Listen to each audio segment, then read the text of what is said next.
clearing snow. Yeah, and as we've discussed, it was Reagan who moved the inaugural from the East Front to the West, right? And 1981, President Reagan's first inaugural, I think it was like 55 degrees outside. It was a fine day. Then Reagan's second inaugural, 1985, 7 degrees here in Washington. They had to move that indoors at the last minute. Well, members of Congress are filing in and other dignitaries. Can we hear what? The band? You can hear the Marine Band. You sure can. They've already started up there. They've got a long day of performance ahead of them here. It really is a full concert that they're going to be delivering. We're going to hear some familiar tunes from them. They've also have prepared a couple of special ones for the occasion. Marches from John Philip Sousa. And the Marine Band, actually, those uniforms they're wearing, those are most similar to what they would have been wearing in the time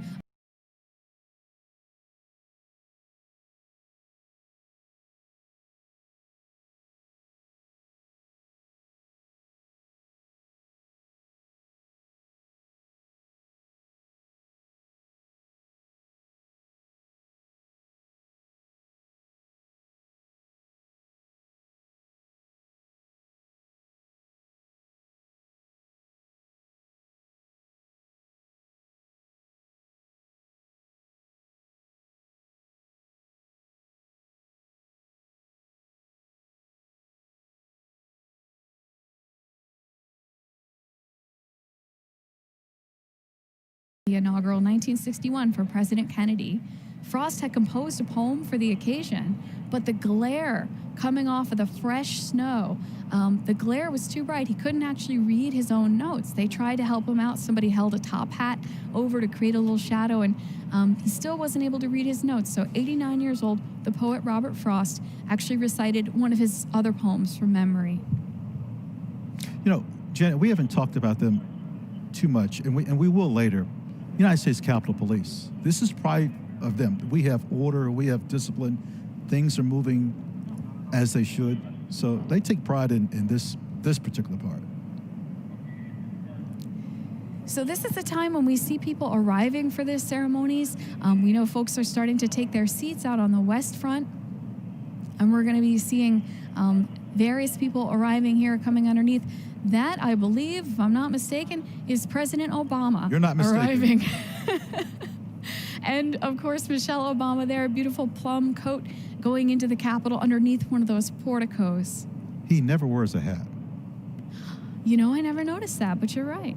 The members of Congress used to wear their hats inside the chambers, and then that stopped. Everybody wore hats in the 19th century.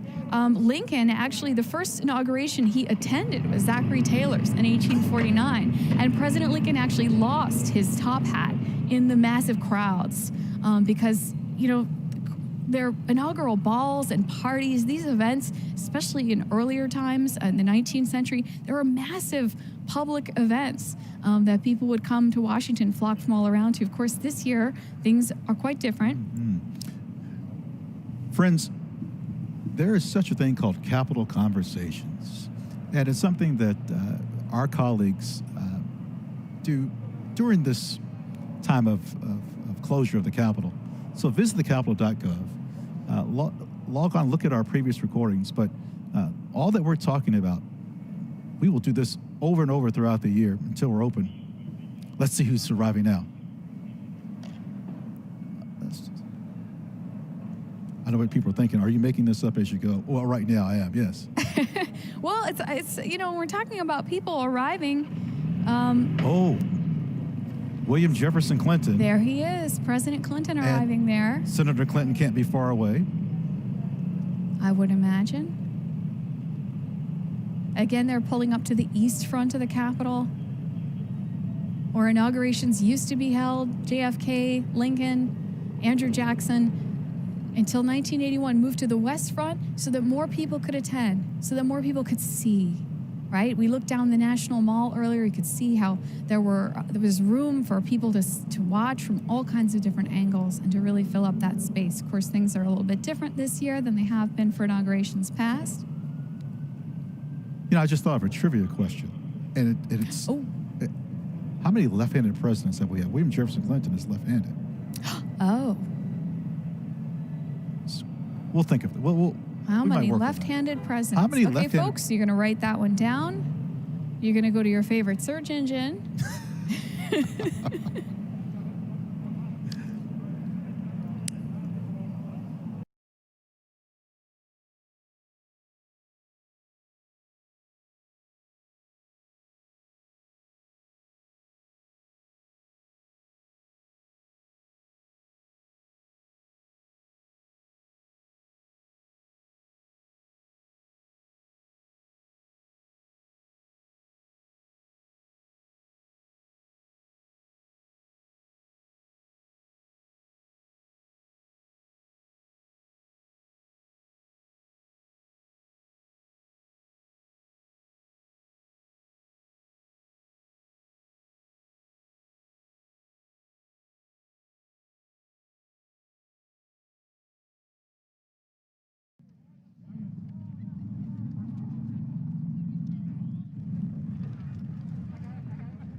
So we get another arrival here, folks, coming off the buses. These are the Biden and Harris families arriving here.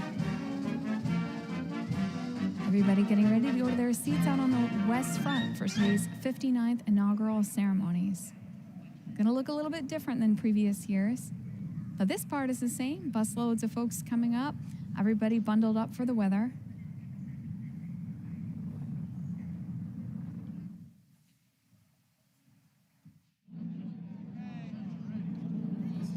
This is not unfamiliar to President-elect Biden because as vice president. Yes, absolutely. Good point. So, think about this for a second. In terms of coming into a presidency, think of all the congressional experience he has in comparison to everyone else, right? Who has more experience coming into the presidency? This has to be quite a moment for his family to come back.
President.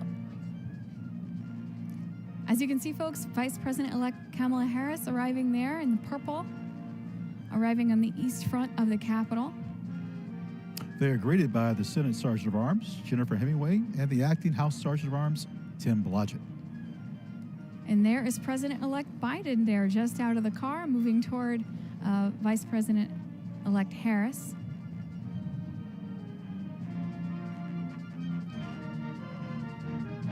Got great weather for this, of course. There's Dr. Jill Biden there in, I would call that a teal. Teal? Teal or turquoise? Who am I to? Teal and turquoise? Question. Turquoise with teal trim. Oh, there's, you can see Officer Eugene Goodman close by as well. The United States Capitol Police Officer Eugene Goodman, today's acting Deputy Sergeant at Arms. He's in the brown overcoat, yes. In the brown coat and scarf there. So, folks, you may have seen United States Capitol Police Officer Eugene Goodman. You may have seen some footage of him. So he has the special honor today of being the Deputy Sergeant at Arms. I see the chair of JASIC, Senator Roy Blunt, close by. Yeah, so some of JASIC meets them here at the bottom of the East Front steps. And then I think they meet some of the others as they walk a little bit further up the steps there. Again, this is not an unfamiliar scene. Senator Klobuchar, I believe, there in the Sure is. brownish coat, tan coat. And here we go, starting the walk up the stairs, the East Front stairs. Now remember, folks, presidents used to be inaugurated right here on these East Front steps. Presidents were inaugurated here, basically starting with Andrew Jackson. I think President Reagan got it right. The West Front is so much better, but it's historic to be on the side. The move to the West Front in 1981 is one of those things where people think it's always been that way. Just like the Supreme Court getting their own building in 1935, we think it's always been that way. Here we go, going up the East Front steps. You can see some United States Capitol Police officers flanking there and approaching the east door. Beautiful carved bronze doors.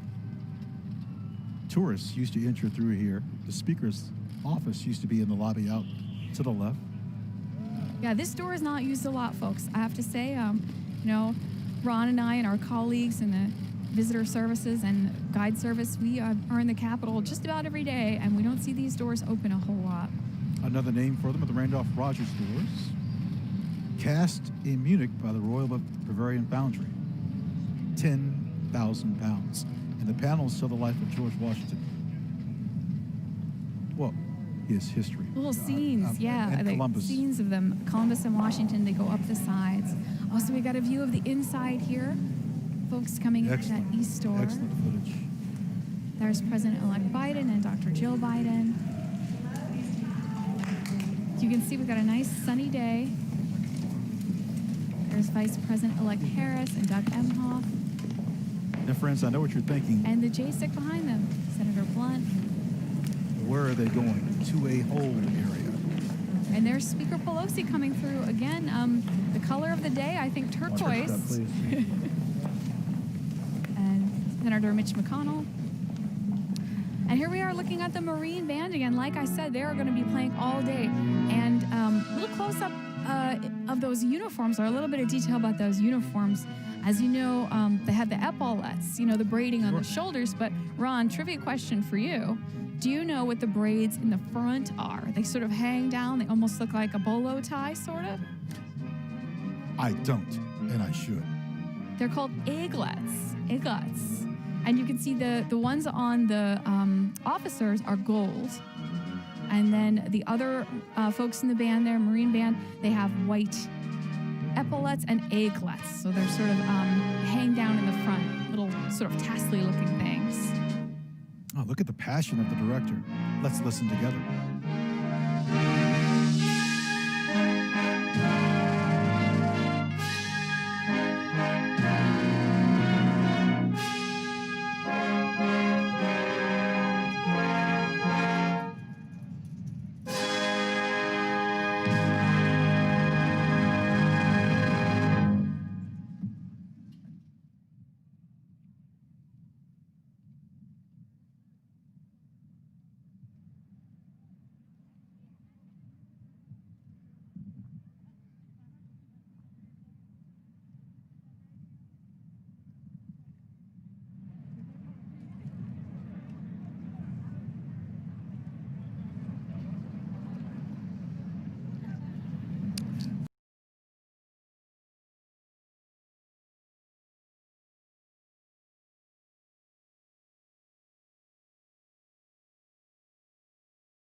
even with masks on. It's difficult sometimes to identify our members of Congress when everybody is masked up in this pandemic.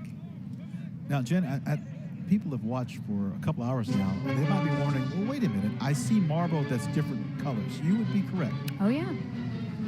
That marble from Vermont, Maryland, and Massachusetts, specifically Lee, Massachusetts. Yeah, and on the inside of the building, we see a lot of sandstone and a little bit of concrete. These are concrete walls here inside what we sort of lovingly refer to during inaugurations as the chute, right? This is where people are going to be sort of slaloming out. If you will. The chute brings to mind kind of like a water park, right? But they're going to kind of come down from the rotunda and out those doors onto the platform on the west side. So the door just behind us in this shot. This chute is at the bottom of the staircase, which connects to the crypt.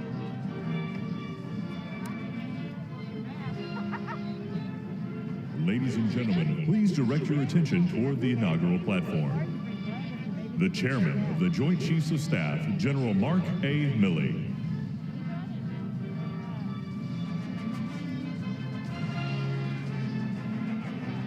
General Milley coming out now, Chairman of the Joint Chiefs of Staff.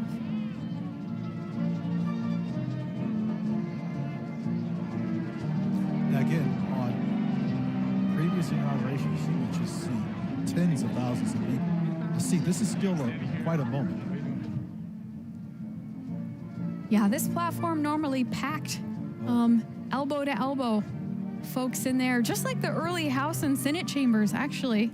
You know, National Statuary Hall members were crammed in there elbow to elbow until they expanded into the new House chamber in the 1860s. I want our public, I want our audience to, maybe not now, but this afternoon, this evening, YouTube or Google inaugurations in the past. You will see people sprawled, not on the west side, but the east front, everywhere, hanging from the dome in places they shouldn't be. This is a most appropriate sight. Yes, famous photograph of Lincoln inaugural. It's just crammed with spectators. That is Steve Scalise there on the right, I believe. It would be from Louisiana. He would be the minority whip. Our Marine Band playing. They've got, like I said, they've got a full day. They've got a full concert. It's one tune after another there. We're going to be hearing from them some familiar tunes and some special selections. Marine Band, they've also got what's called the blood stripe, I believe, down the side of the trouser leg, which is unique to their uniform. Okay, we're back to the chute. Ron's leaning in close to identify who we're seeing on screen here.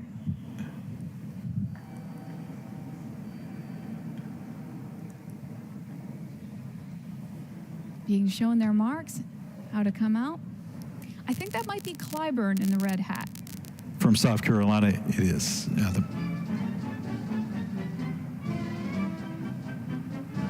And everybody's got to know before they come out where they're going to on the platform. There's the signed seating. There's little signs on the chairs. We saw a little bit of that earlier. Leadership of the United States House of Representatives, Republican Whip, the Honorable Stephen Scalise, and Majority Whip, the Honorable James E. Clyburn. So for our younger students, when you hear the word whip, that's the person that assembles the votes. That person makes calls and addresses before a bill gets to the floor so that they have a good idea whether it's going to go through or not. The term comes to us, I think, from hunting. It refers to the whipper in, sort of rounds up and makes sure all the hunting animals are pursuing in the right direction. So it's a good metaphor for our whips in Congress to sort of round up everybody to vote. Got some more folks coming down from the crypt here. From the state of Vermont. I saw Senator Thune in front. Those columns that you see, the crypt of the Capitol, just underneath the dome.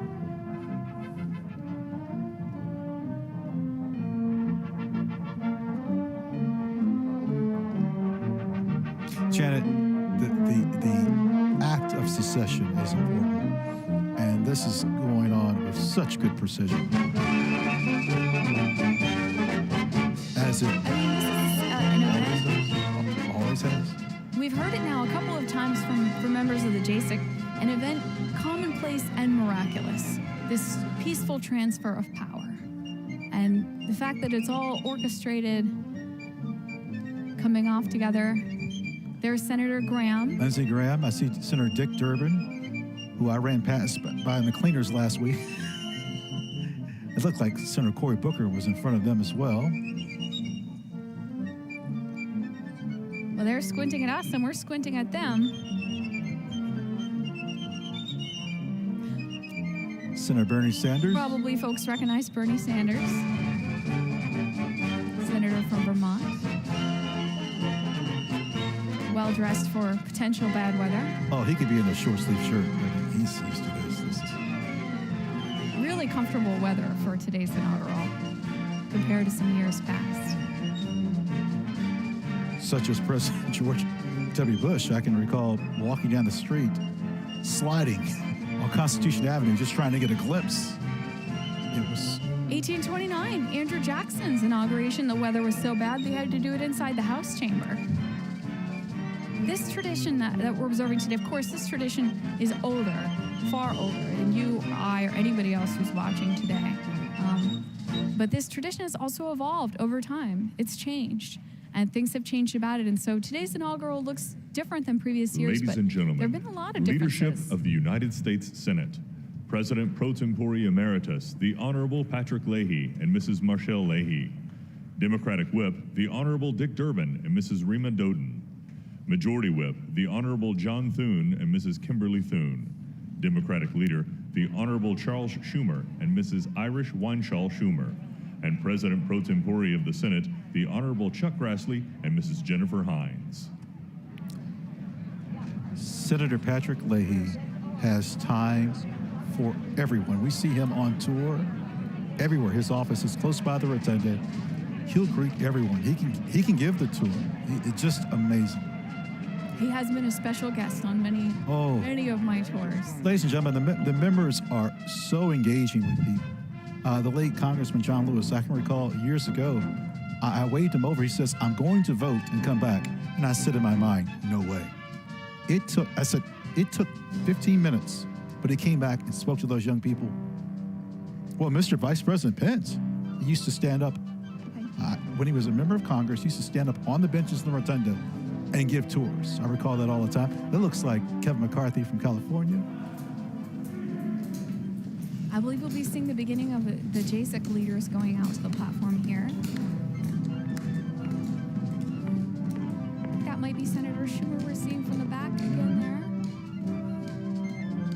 Who once was a chair of the Joint Congressional Committee on Inaugural Ceremonies.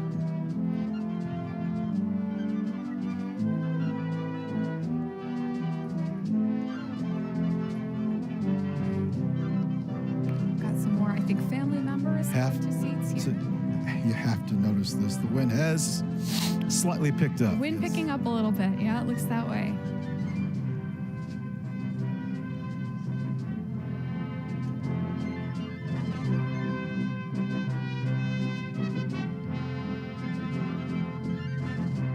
I love this. The Constitution brings us here.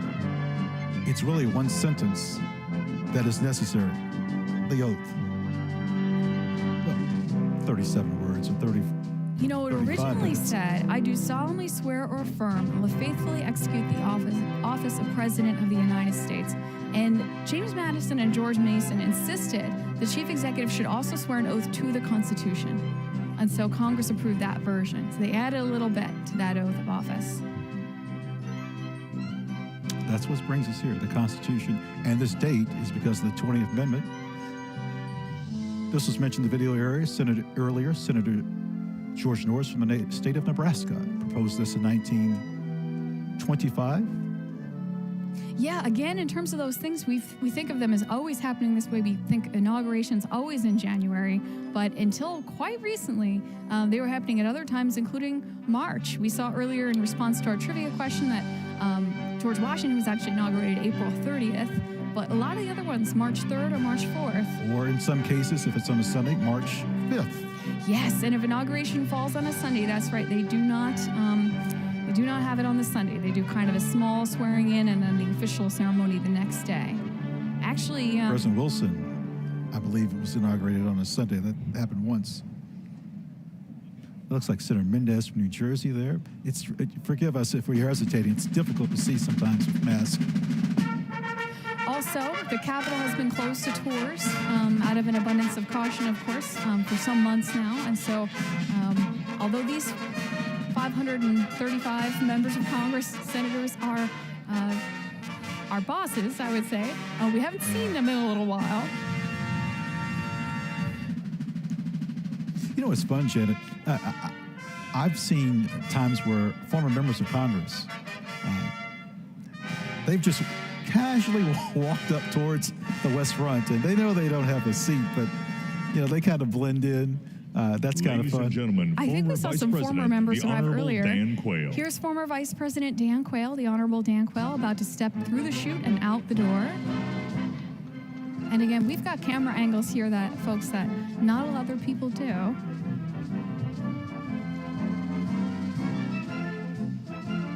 Although there is a little zone set aside, so if there's a little moment off camera where they can straighten a tie or just do a quick check, every hair is in place. Of course, with the wind on the platform, there's only so much you can do, but at least when you step out.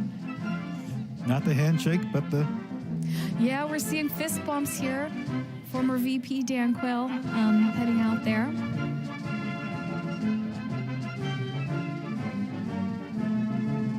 Thought, I guess that Mrs. Quayle, Marilyn Tucker Quayle, I believe, was going to be accompanying him, but looks like he is out there by himself today. A lot of things different this year. This scene doesn't always look like this. No. With so few chairs, people have to get up and move around, and they are able to move around. So I think we're seeing a little bit more socializing and photo taking, and of course, as we mentioned, not handshakes, but handshake equivalents, safe handshake equivalents. To be clear, we miss the people. Of course. Question. We miss the people. They belong here, and just this year. Well, this is the people's house, and we were talking earlier, you and I, as tour guides, were recalling how many times members of Congress appear during our tours. We'll be taking a group of public around through the rotunda or through the crypt or National Statuary Hall, which is the former House chamber. And, there is no separate space, right? If a member needs to get from one side of the building to the other, they go right through those spaces. And very often, it's fun to point out. People will recognize their own member from their district. They may be visiting us from far, far away, and they'll recognize the member from their district passing through. Looks like Senator Debbie Stabenow from Michigan. You mentioned about the People's House. Inaugurations take place here, not the Supreme Court. Yeah, that's the a White really House. good point. Where inaugurations don't happen. Right. They make the laws that protect us here. Elected officials here. Accountability, Congress. It's important. Well, and this is a ceremony that's happening publicly, in full view, right? Look at that entrance to the crypt. That was an excellent shot. So in the crypt of the Capitol, you can see these, they're sandstone columns, they're Doric columns. They're among some of the oldest architectural features in the building. And they were originally all supposed to be painted white, and so you'll see a little bit of variation in the natural stone there. Now, that star in the center is called the Compass Stone. Here comes Senator Clinton and former President William Jefferson Clinton. They just stepped through the crypt of the Capitol, heading out now down into the chute, and we'll be seeing them on the platform really soon. Back on the platform here, you can see to the left the podium where the action's going to go down. And again, this is constructed. This is all kind of built onto the side of the Capitol. There's actually a section of railing, which is removable. It's a massive stone balustrade. It looks like you couldn't lift it for anything, but every 4 years, it's lifted out so that there's a pathway for folks to get out onto the West Front here. We should also mention the mace is brought out here. That's the symbol of power and authority. You can make the argument that is the oldest relic in the Capitol, and it's brought out under the direction of the House Sergeant of Arms. Well, it is a joint meeting, joint session after all. So many traditions, and we have more of those wonderful videos to show you all later on, highlighting some of these traditions that take place. This is an inside view. This is another angle I don't think anybody else's cameras have. No, that was coming from the law library door. Coming up from the law library door. Yeah, that was renamed the law library in 1860. And into the crypt. Yes, the Supreme Court used to be in that area. They moved upstairs because the Senate moved into its new chamber. It's all about space. We've seen some exterior Ladies views and of cars pulling the up. 42nd President of the United States, the Honorable William J. Clinton, and the being Honorable announced. Hillary Rodham Clinton. Yes, every president that is in attendance and First Lady is announced. And that's the Bushes coming through the crypt now. And down the other side of the crypt into the chute. They'll be on the platform soon, too, with the Clintons.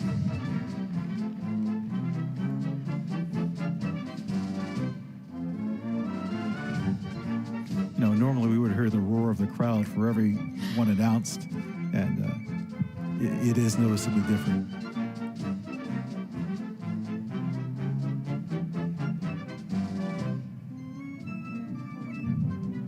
I mean, I've always staggers me to imagine how Reagan's second inaugural in '85, how they had to move it into the rotunda and try to stage 7 degrees. this massive event inside.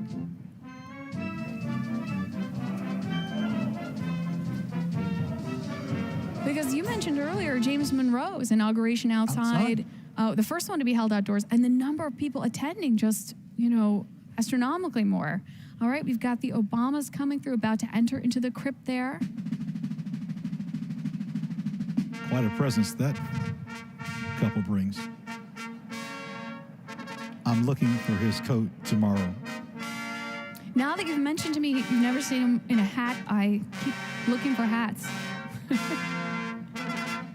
He's been in a hat. It's just rare when he's in the Capitol building.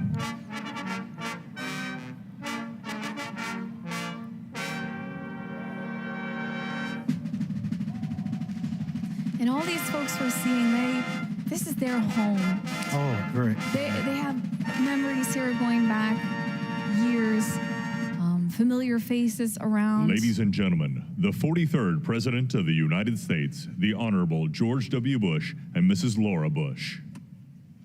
The Bush is coming out of the chute and onto the platform. Oh, we got a scarf slip there. You're right, that wind is picking up. The Bush legacy, formidable. There is a tree planted to President Bush on the House side of the Capitol, and the member's name is eluding me, Lamar Smith, who had it planted. Yes, I pass by it quite frequently. Inaugurations almost like track the history of technology in this nation. If you think about the early ones, there's no radio, no television, there's no amplification. A lot of people, I think, complained that they couldn't hear George Washington giving his speech. The first one to have amplification, 1921, Warren G. Harding. Oh, we have got the justices arriving Executive here. branch. You mean the judicial branch? Excuse me, judicial branch, excuse me.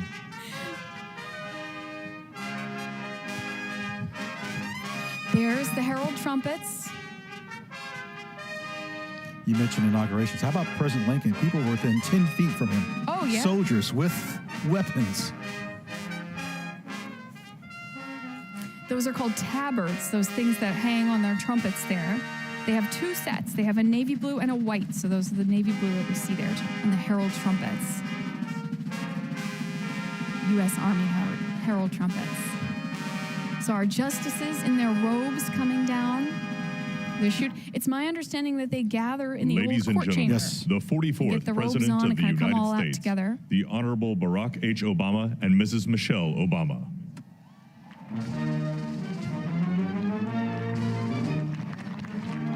Noticeable applause. I hear the applause there.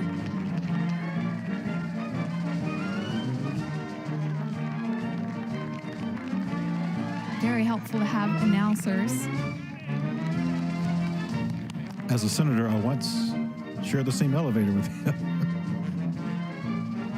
You know, So I got after you. here, I actually moved to Washington on Election Day in 2008. Came here to work at the Capitol just about a week later. And then, so my first big public event was actually President Obama's first inaugural, 2009.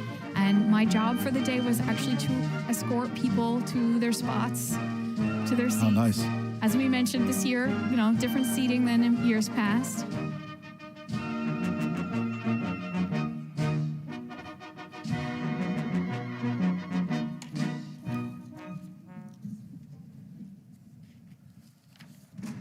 Ladies and gentlemen, the Chief Justice of the United States, the Honorable John G. Roberts Jr., and the Associate Justices of the Supreme Court. Justice Sotomayor will be doing the swearing in later for VP-elect Harris.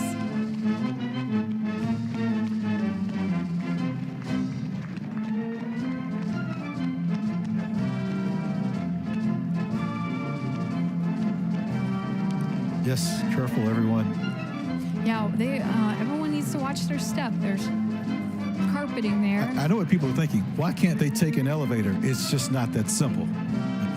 Well, this is a historic building. It's Well, just to get to that point, there's other areas. Justice Barrett, I see, just towards the end. Elena Kagan there. Yep, Justice Kavanaugh. It would seem that they have stepped out in order, almost to the way that they're seated, right? Because they're seated in the chamber, Chief Justice in the middle, and then the other Associate Justices Ladies and fan out on gentlemen, either side the in children order of Vice experience. President-elect Harris and Mr. Douglas Imhoff, Cole Mackin Imhoff, and Ella Rose Imhoff. You know, I was reading that we have a lot of stepmothers involved Yes. in the ceremony today. Dr. Jill Biden, stepmother to President-elect Biden's sons, and then, of course, Vice President-elect Harris, stepmother to these two individuals here. This is likely as much as we'll see of the children as coverage of young people. It's out of respect to the family. So Being shown to their seats. They are young, 21 and 26.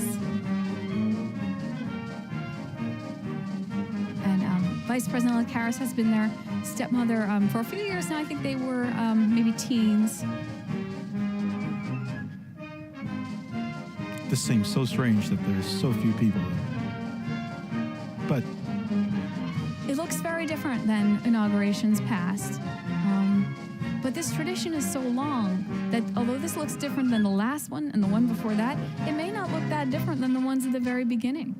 You know, we talked about 1801 and people saying they couldn't spot Jefferson because he wasn't wearing any special sash or hat or anything.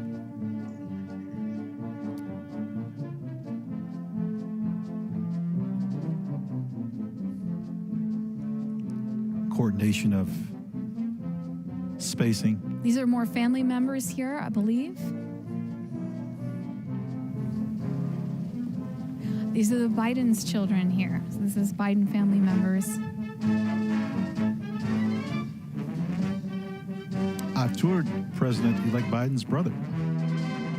You know, in addition to Years ago. you know, I think folks, when they think about visiting the Capitol, they think about sending their young students here on field trips from all over the nation, or think about coming in and looking at the artworks with us. But we do give tours sometimes to important guests and Yes, dignitaries. very fortunate. Former President Clinton there, shown on the platform.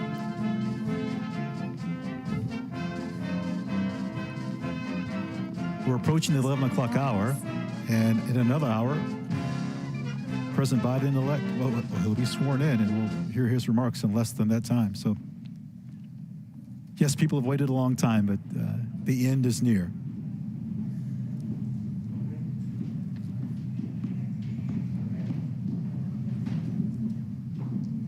All right, so the Biden grandchildren about to step into the chute and out onto the platform.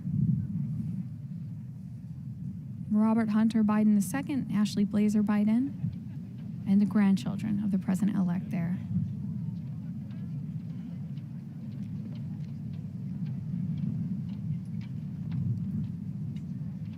So folks have passed through the crypt and sort of out and down the other side. Down here toward the west front, they're about to step through the draped door that we've been looking at from the outside of the platform, kind of just beneath those flags.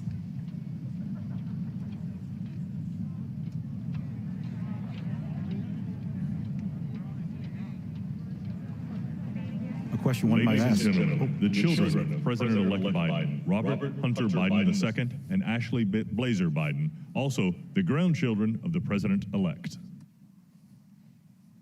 Now, I just want to point out the Marine Band here is playing John Philip Sousa March, which is called Bow Ideal. As we see the Biden children and grandchildren headed out to the platform to take their seats.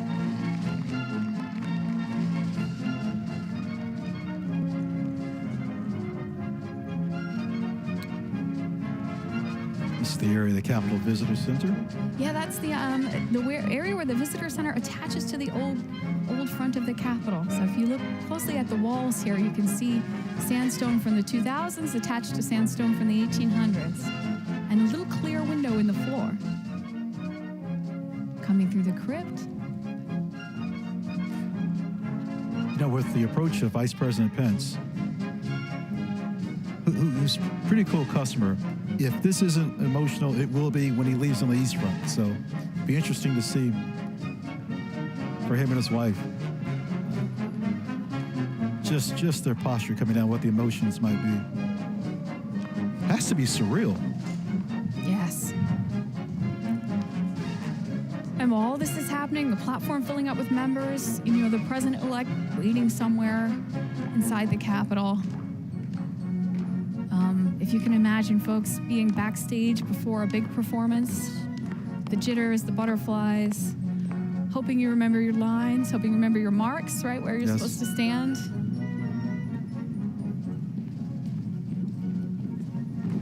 And then we have these cameras and spots watching folks come down the steps.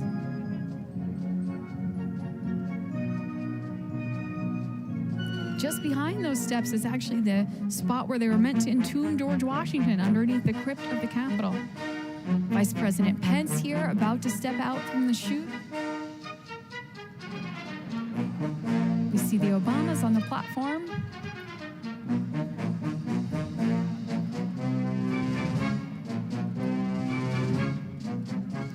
Soon there'll be an announcement for everybody to be seated, but not yet. We do have a ways to go. We have the national anthem to be rendered. Yes. We have performances to watch. We have poems to hear. This program has expanded and contracted over the years, you know, according to the priorities of the day and according to the traditions, according to the conditions of the day. When they've had to cut things short for one reason or another, they probably, you know, left some things out, and other times people have thought, well, I've got this moment and I'm going to hear my favorite poet and I'm going to hear my favorite musician. Ladies and gentlemen, accompanying the Vice President, the Secretary of the Senate, the Honorable Julie E. Adams, and Chief Administrative Officer of the House of Representatives, Catherine Spindor.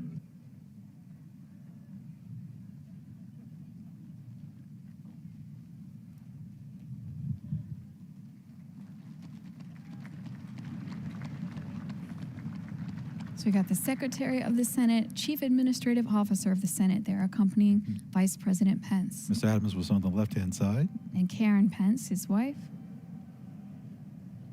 Here with Vice President Pence, getting ready to come out of the chute.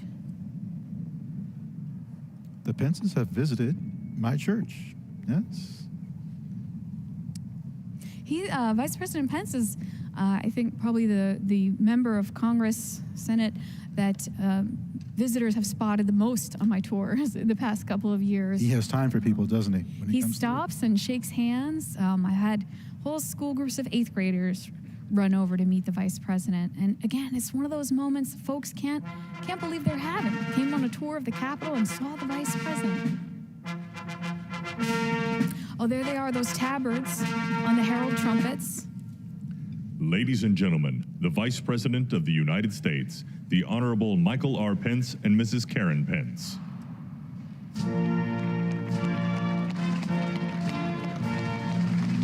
Quite a warm reception. Marine Man like Hail Columbia.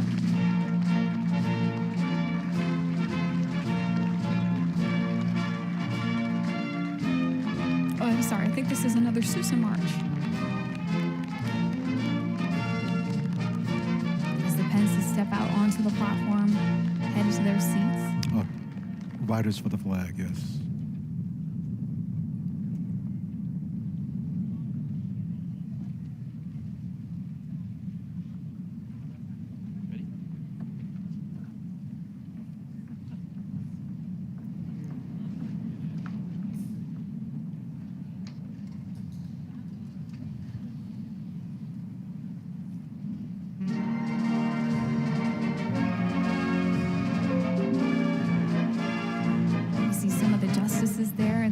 Shot with Vice President Pence. Familiar tune?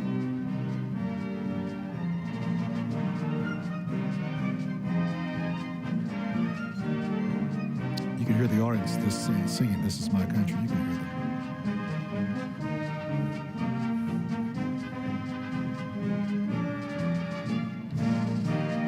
I was reading about the Marine Band uniforms, and they have slightly different uniform for the orchestra because those epaulets on the shoulder make it very hard for them to hold the violins and such. So it's an incredible thing to think about uniform design having to conform to what musicians need to play their instruments.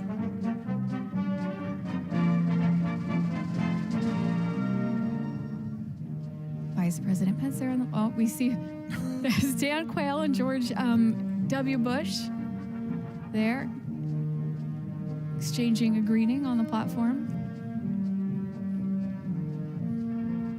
Former presidents and former vice presidents and justices, you can see them all there.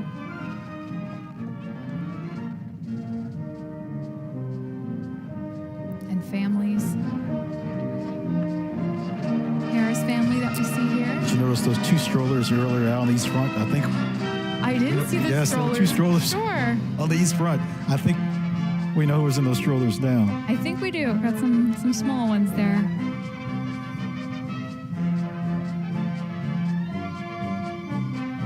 I think maybe the only equivalent in most of our lives maybe is attending like a graduation ceremony for a family member, perhaps. And Graduation, commencement, I would agree. yeah, the idea of everyone, the time it takes for everyone to find their seats, and then for all the names to be announced, and then for everybody to depart.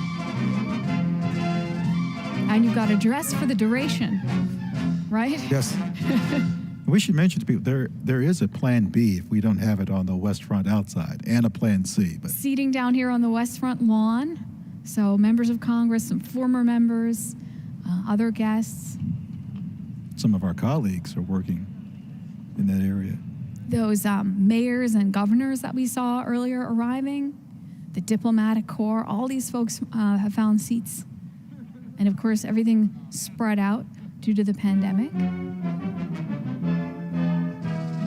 You can see President-elect Biden there at the top corner of our screen. Lots of photos being taken. Some family members. I believe those are the Biden granddaughters there, the three ladies in sort of pastel color coats. There is a very interesting fashion strategy for the day. Folks seem to pick bright colors so they can be spotted among the sea of dark overcoats on the platform. But again, it's a little more spread out than normal, so it's a bit easier to pick out individuals.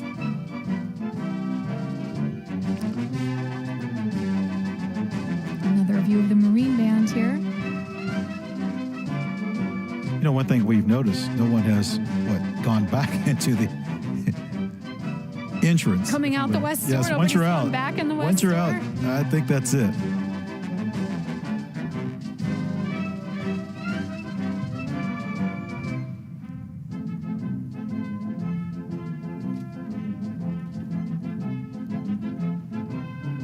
Oh. Coming down the east staircase. And Albert Bierstadt painting there on the Yes. staircase there is VP-elect That Harris. painting that people just saw used to be in the House of Representatives chamber. And they're preparing to walk across the crypt. So that escalator you can spot at the back of the shot, that's leading down into the Capitol Visitor Center, the newest part of the Capitol complex, opened up in 2008. December 2nd. I remember that one. Officer Goodman. In the light brown coat. Well, that's going to be quite a moment. Quite a moment.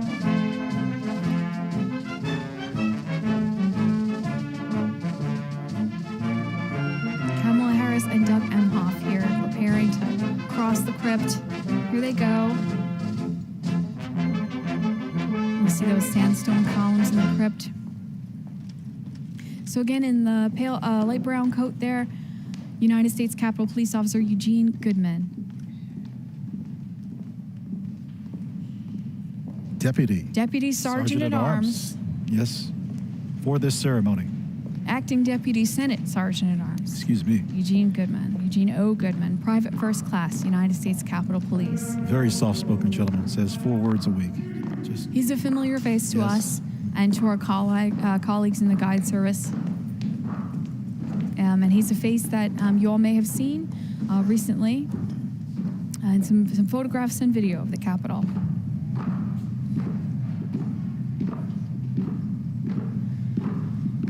We can hear the footsteps of VP-elect Harris coming down the stairs from the crypt.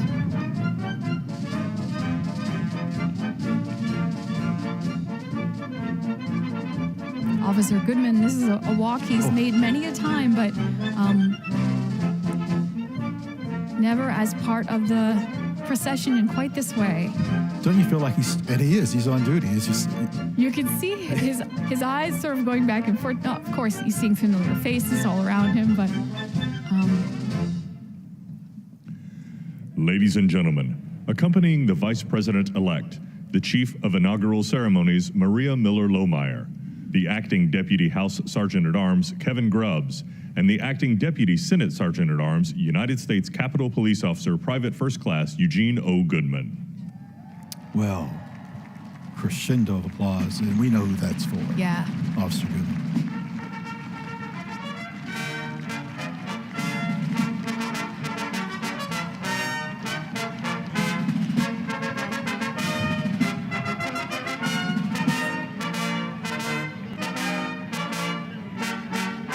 His actions more than heroic. Oh, there we see Speaker Pelosi.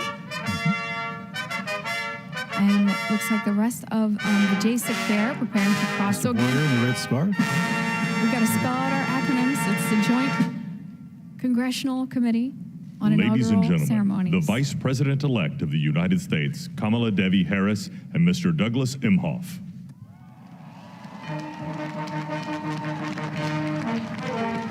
Vice President-elect Harris, who resigned her seat as a senator from California just yesterday,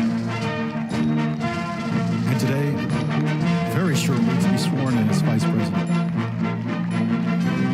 So her office within the Capitol will move Yes. from her senator's office to the vice president's office. You know, it's really Senate Richard side of the Nixon that Capitol. really transferred the location of the vice presidency, working towards the old executive office building.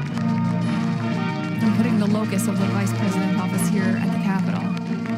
Because, of course, they are the tie-breaking vote in the Senate. All right, so on our camera there on the right, we can see Representative Hoyer in the red scarf, member of the Joint Committee, the JSIC, Joint Congressional Committee on Inaugural Ceremonies.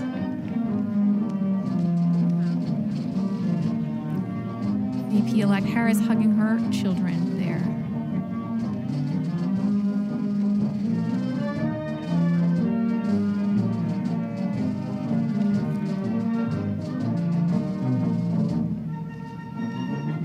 Oh, that's a moment there. Vice President. VP Vice meeting President. VP. Yes, Harris-elect.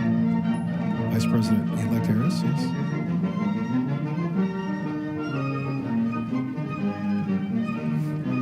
And notice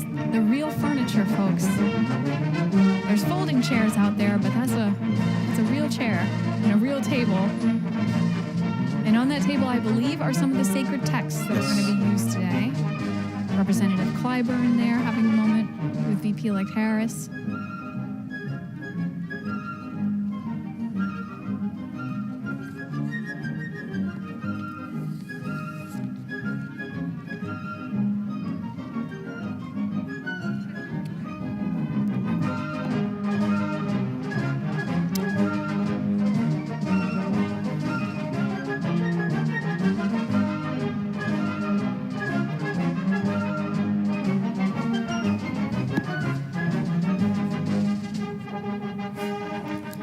Do I see snow? I see snow flurries, it looks like, in this shot of Chuck Schumer. Those are snow flurries. You notice it has gotten considerably darker. Yeah, since the wind did pick up.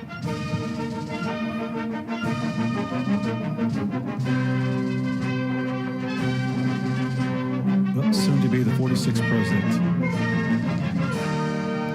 Joe Joseph Biden, Dr. Joe Biden, making their way. getting ready to cross through the crypt.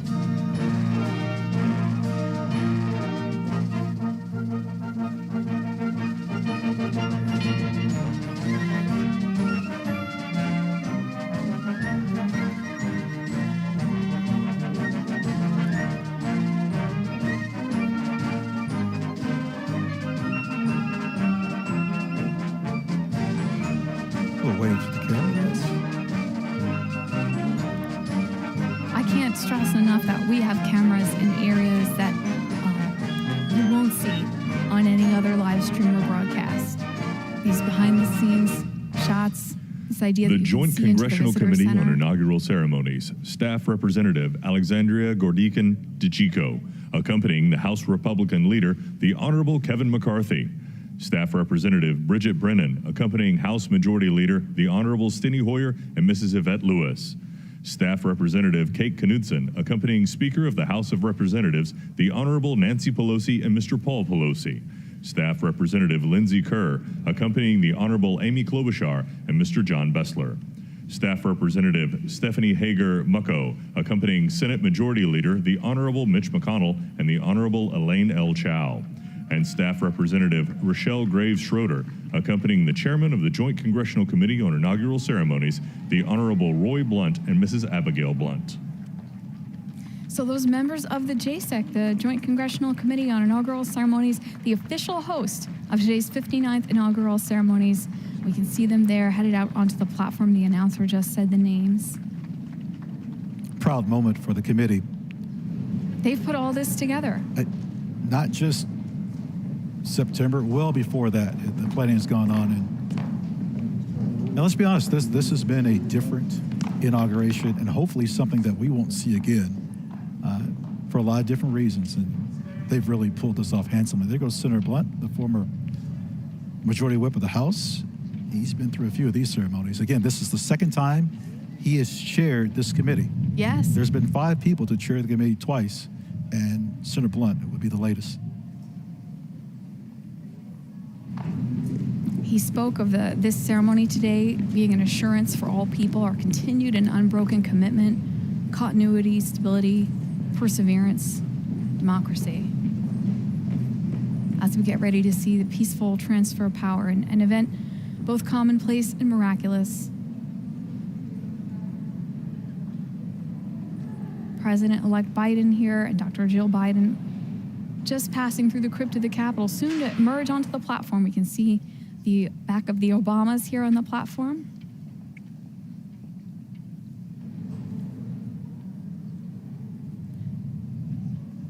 Cole and Ella, and it's snowing. Cole and Ella, VP Harris's children there. Ella is the young lady you see with the plaid coat with kind of an embellishment on the shoulders. Ladies and gentlemen, accompanying the President-elect, the Staff Director of the Joint Congressional Committee on Inaugural Ceremonies, Fitzhugh Elder IV, the Acting House Senate Sergeant-at-Arms, Tim Blodgett, and the Acting Senate Sergeant-at-Arms, Jennifer Hemingway. You know, snow, not unheard of in Washington in January. But you know what? When they used to have these in March, snow was also not unheard of. Not at all.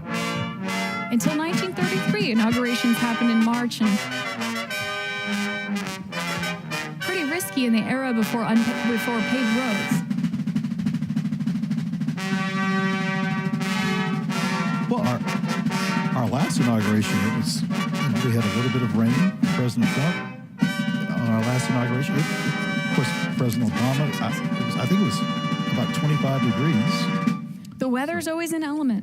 Ladies and gentlemen, the President-elect of the United States, Joseph Robinette Biden Jr. and Dr. Jill Biden.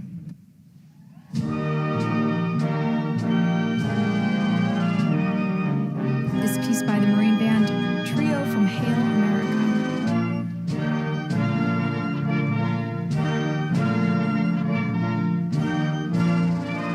A Marine Band known as the President's Own. They play at the pleasure of the President and the Commandant of the Marine Corps. And they've played at every inauguration since Jefferson's.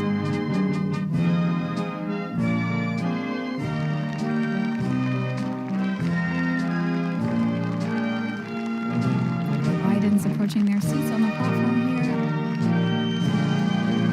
Greeting former VP Dan Quayle.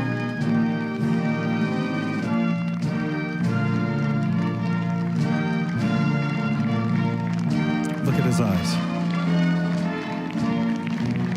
The pride. Ladies and gentlemen, please be seated. That's a phrase that is well welcomed right now.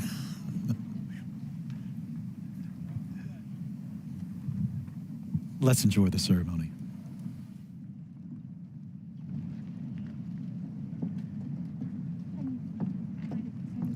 Please welcome the Honorable Amy Klobuchar.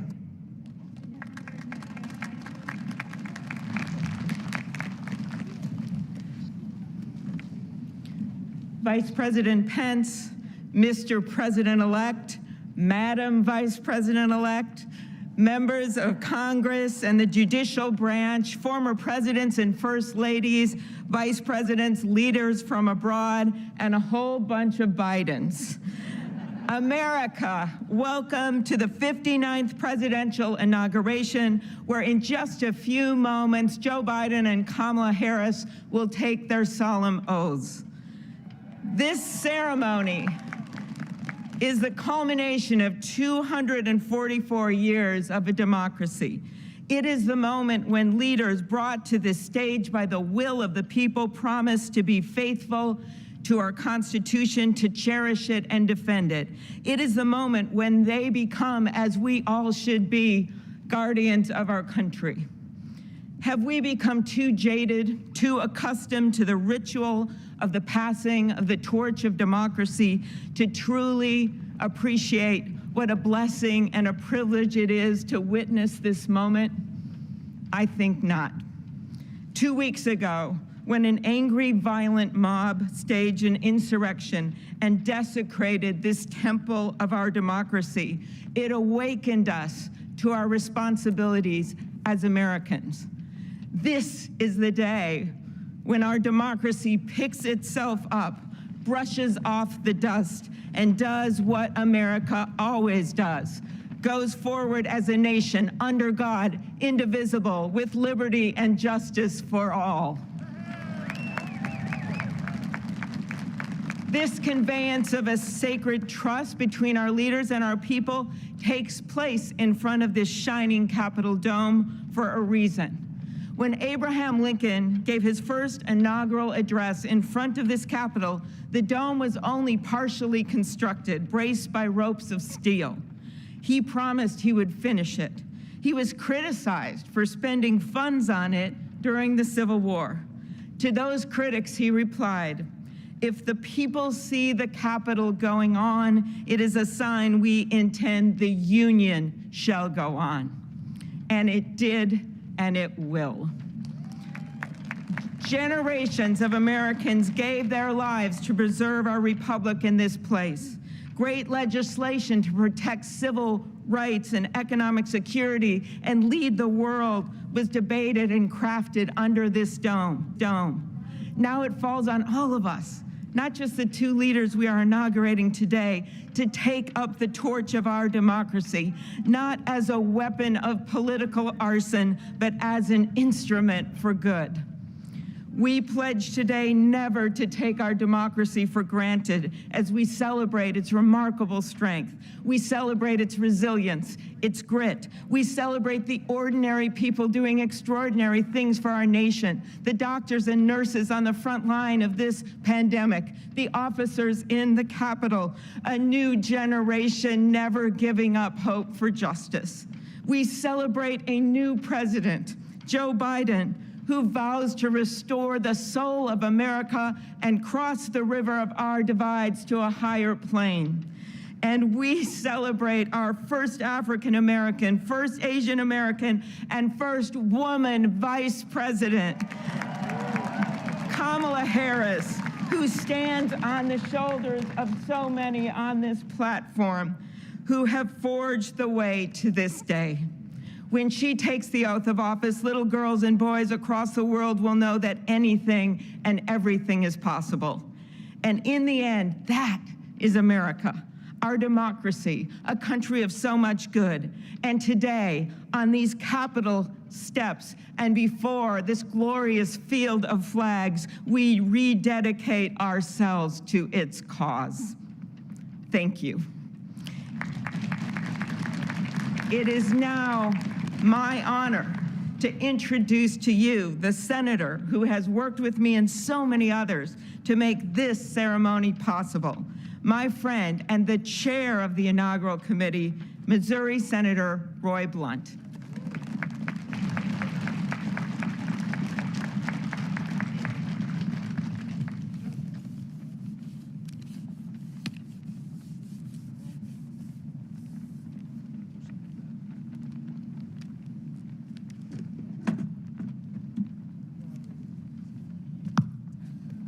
Well, I should have known when Senator Klobuchar got involved, at least there'd be a touch of snow up here this morning.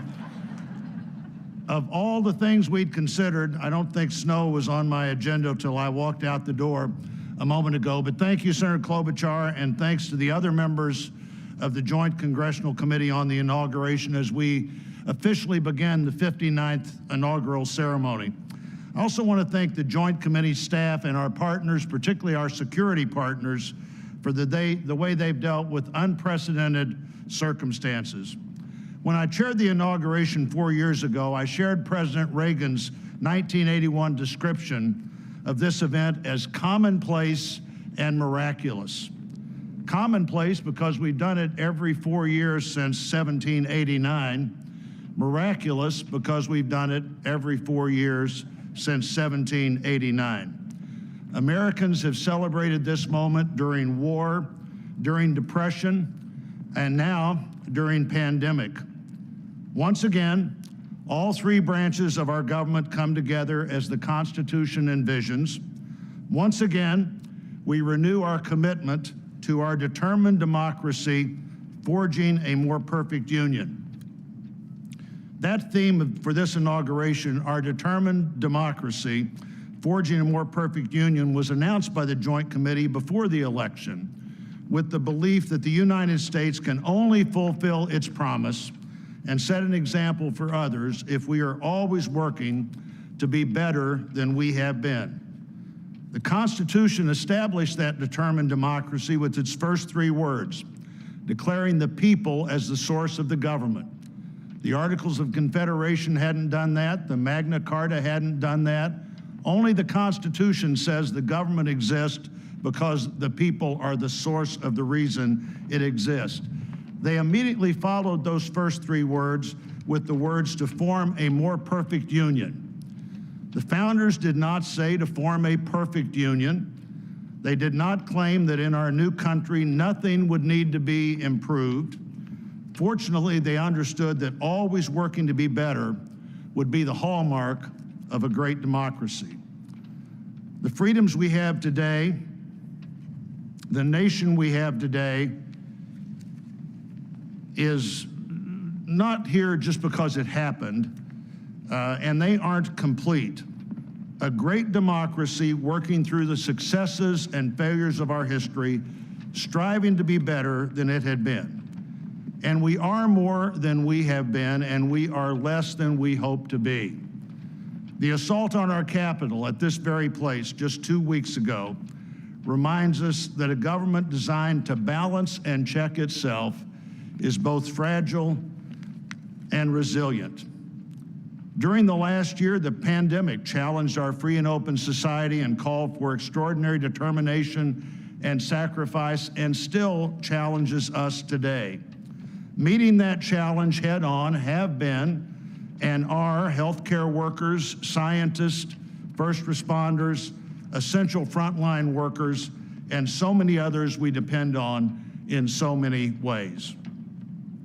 Today we come to this moment. People all over the world, as we're here, are watching and will watch what we do here. Our government comes together. The Congress and the courts join the transition of executive responsibility.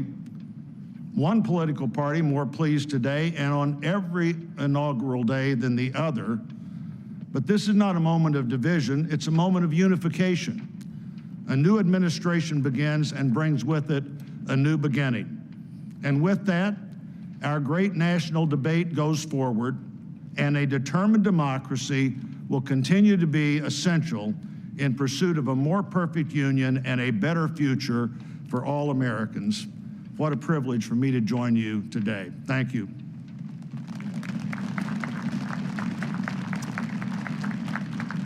I'm pleased to call to the podium a longtime friend of the President-elect and his family, Father Leo O'Donovan, to lead us in an invocation. Please stand if you are able and remain standing for the national anthem and the pledge to our flag.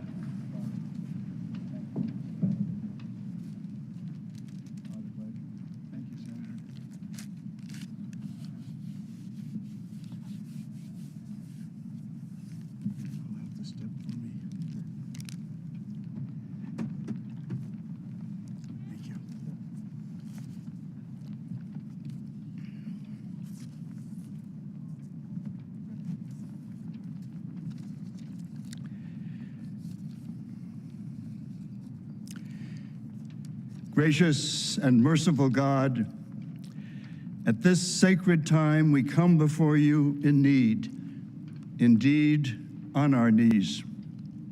But we come still more with hope and with our eyes raised anew to the vision of a more perfect union in our land, a union of all our citizens to promote the general welfare and secure the blessings of liberty to ourselves and our posterity. We are a people of many races, creeds, and colors, national backgrounds, cultures, and styles, now far more numerous and on land much vaster than when Archbishop John Carroll wrote his prayer for the inauguration of George Washington 232 years ago. Archbishop Carroll prayed that you, O Creator of all, would assist with your Holy Spirit of counsel and fortitude the President of these United States, that his administration may be conducted in righteousness and be eminently useful to your people. Today we confess our past failures to live according to our vision of equality, inclusion, and freedom for all. Yet we resolutely commit still more now to renewing the vision, to caring for one another in word and deed, especially the least fortunate among us, and so becoming a light for the world. There is a power in each and every one of us that lives by turning to every other one of us, a thrust of the Spirit to cherish and care and stand by others, and above all, those most in need. It is called love, and its path is to give ever more of itself. Today, it is called American patriotism, born not of power and privilege, but of care for the common good, with malice toward none and with charity for all. For our new president, we beg of you the wisdom Solomon sought when he knelt before you and prayed for an understanding heart so that I can govern your people and know the difference between right and wrong. We trust in the counsel of the letter of James. If any of you lacks wisdom, you should ask God, who gives generously to all without finding fault, and it will be given to you. Pope Francis has reminded us how important it is to dream together. By ourselves, he wrote, we risk seeing mirages, things that are not there. Dreams, on the other hand, are built together. Be with us, holy mystery of love, as we dream together. Help us under our new president to reconcile the people of our land, restore our dream and invest it with peace and justice and the joy that is the overflow of love. To the glory of your name, forever, amen.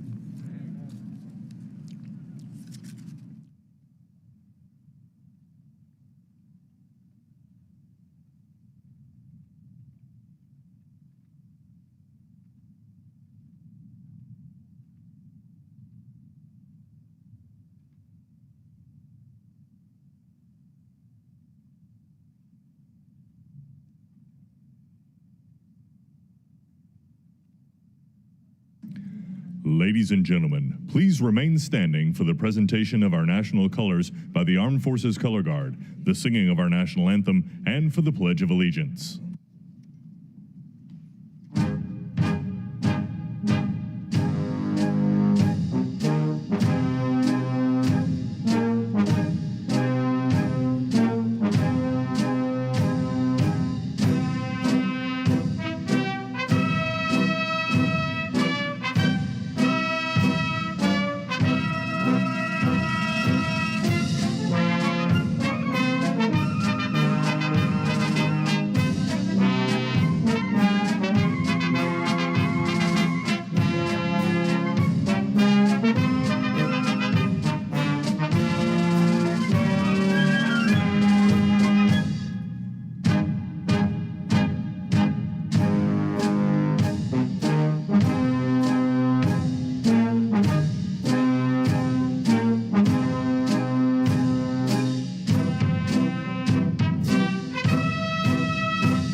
Ladies and gentlemen, here for the singing of our national anthem, accompanied by the President's own United States Marine Band, please welcome Lady Gaga.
Ladies and gentlemen, please welcome from the city of South Fulton, Georgia Fire and Rescue Department, President of the International Association of Firefighters, Local 3920, Fire Captain Andrea M. Hall, for the reciting of the Pledge of Allegiance.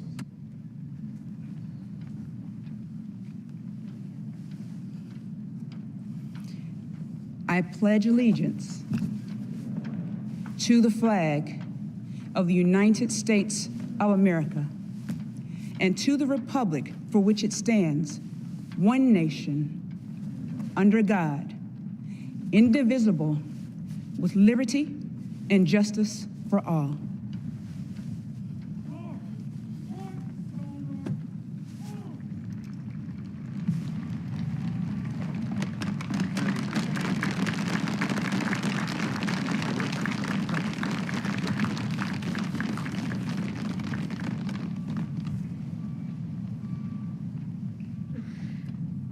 What you are all about to be part of, America, is a historic moment of firsts. To administer the oath to our first African American, our first Asian American, and our first woman vice president, Kamala Harris, it is my great privilege to welcome to the inaugural stage the first Latina to ever serve on the Supreme Court of the United States of America, Justice Sonia Sotomayor. Ladies and gentlemen, please remain standing for the oath of office, followed by musical honors.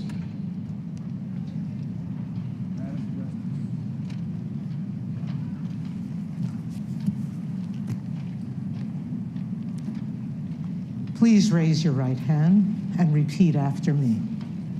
I, Kamala Davy Harris, do solemnly swear I, Kamala Davy Harris, do solemnly swear that I will support and defend the Constitution of the United States that I will support and defend the Constitution of the United States against all enemies, foreign and domestic, against all enemies, foreign and domestic, that I will bear true faith and allegiance to the same, that I will bear true faith and allegiance to the same, that I take this obligation freely, that I take this obligation freely, without any mental reservation or purpose of evasion, without any mental reservation or purpose of evasion, that I will well and faithfully discharge that I will well and faithfully discharge the duties of the office on which I am about to enter. the duties of the office upon which I am about to enter. So help me God. So help me God.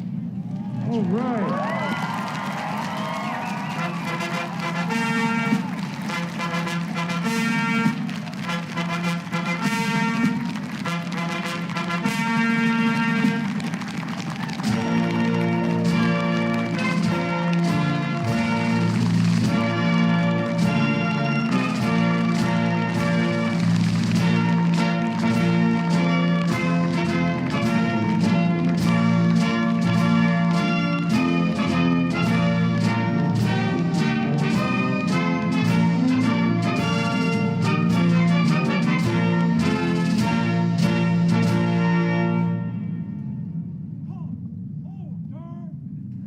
Ladies and gentlemen, please be seated.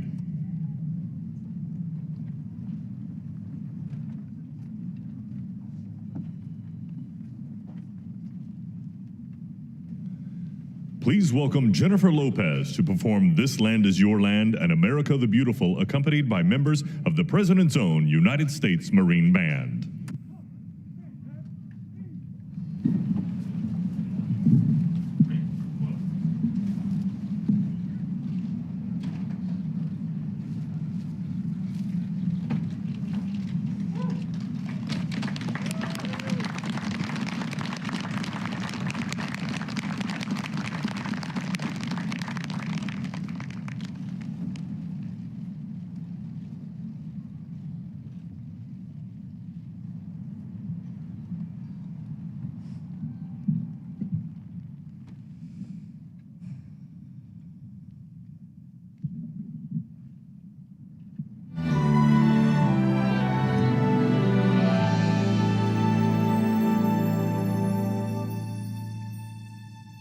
This land is your land. This land is my land. From California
Well, that was great. The sun is shining, and Mr. President-elect, this is the first inauguration in the history of America where J-Lo was the warm-up act for Chief Justice Roberts. With that, it is now my distinct honor to introduce the Chief Justice of the Supreme Court of the United States, John Roberts, to administer the presidential oath to the next President of the United States, Joseph R. Biden.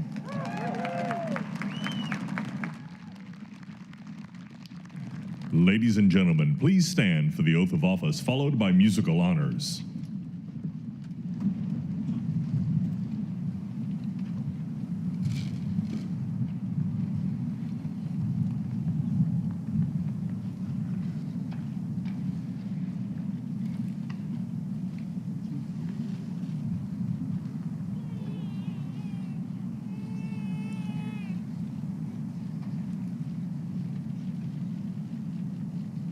Please raise your right hand and repeat after me. I, Joseph Robinette Biden, Jr., do solemnly swear. I, Joseph Robinette Biden, Jr., do solemnly swear. That I will faithfully execute. That I will faithfully execute. The office of President of the United States. Office of President of the United States. And will, to the best of my ability. And will, to the best of my ability. Preserve, protect, and defend. Preserve, protect, and defend. The Constitution of the United States. The Constitution of the United States. So help you God. So help me God. Congratulations, Mr. President.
Ladies and gentlemen, please be seated.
My fellow Americans, a moment we have all been waiting for. It is now my great privilege and high honor to be the first person to officially introduce the 46th President of the United States, Joseph R. Biden, Jr.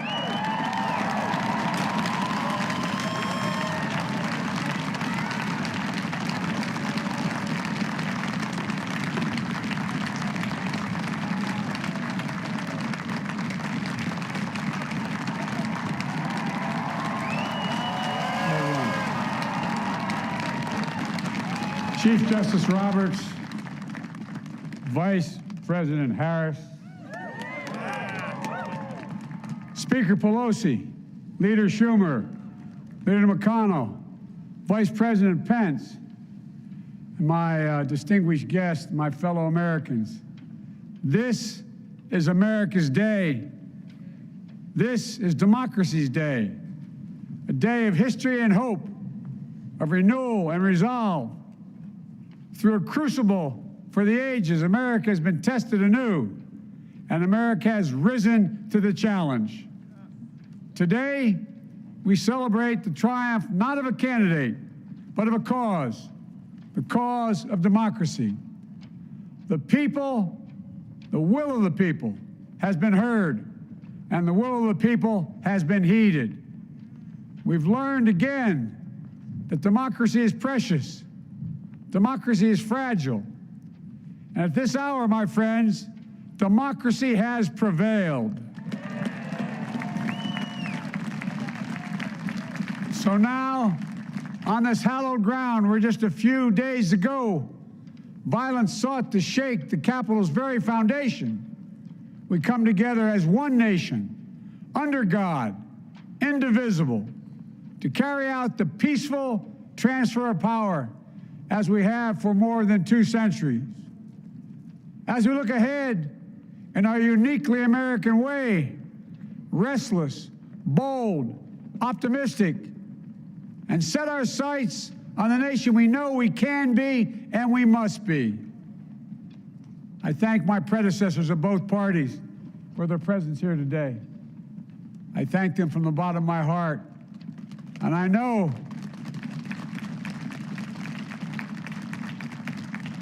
I know the resilience of our Constitution and the strength of our nation, as does President Carter, who I spoke with last night, who cannot be with us today, but whom we salute for his lifetime in service.